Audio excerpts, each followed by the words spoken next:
से अच्छा development national conference ने यह की 1987 में धांधलियां की और सईद सलाहुद्दीन दिया। 1987 का जब गदर शुरू हुआ, मुस्लिम, मैं आपको थोड़ा डीप ले जाऊंगा, मुस्लिम यूनाइटेड फ्रंट कश्मीर में एक टनल के पार एक अमल में लाया गया, एक तंजीम बनी मुस्लिम यूनाइटेड फ्रंट मफ में सारे थे। सईद अली गिलानी मफ का कायद था, काजी निसार मफ का कायद था, अशफाक मजीद वानी जो मारा गया मफ का कायद था, अब्दुल्ला बुमरू इसमें था, गुलाम नबी सुमजू इसमें एक टीम थी, शबीर शाह अनंतनाग से लड़ रहा था, यासीन मलिक माई समझ श्रीनगर से लड़ रहा था। इनकी जीती हुई बाजी को हार में तब्दील कर दिया, ये इन लोगों ने दूसरा रास्ता इख्तियार कर लिया जिसकी सारी जिंदगी सजा भुगत रहे हैं। ये सारी देन जो है नेशनल कॉन्फ्रेंस की देन है। सईद सलाहुद्दीन लड़ रहा था, उन दिनों एक्टिंग चीफ मिनिस्टर गुलाम मोहम्मद शाह हुआ करता था, उसके मद्देमुकाबल सईद मोहम्मद यूसुफ शाह ने इलेक्शन लड़ा, उसको हरवाया गया।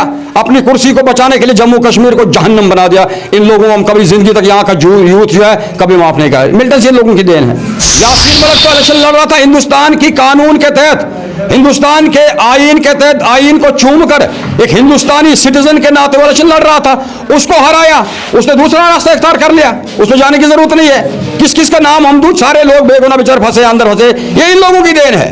इन्होंने अपनी कुर्सी को बचाने के लिए पूरी जम्मू कश्मीर की पूरी आवाम को जहन्नम में डाल दिया। हमारे बच्चों को कालजू के बजाय मरगजारों में दफन कराया, बड़े बड़े पहाड़ों में दफन किया बच्चों को, हमारी माँ बहन को विधवा किया, इन लोगों की देन है।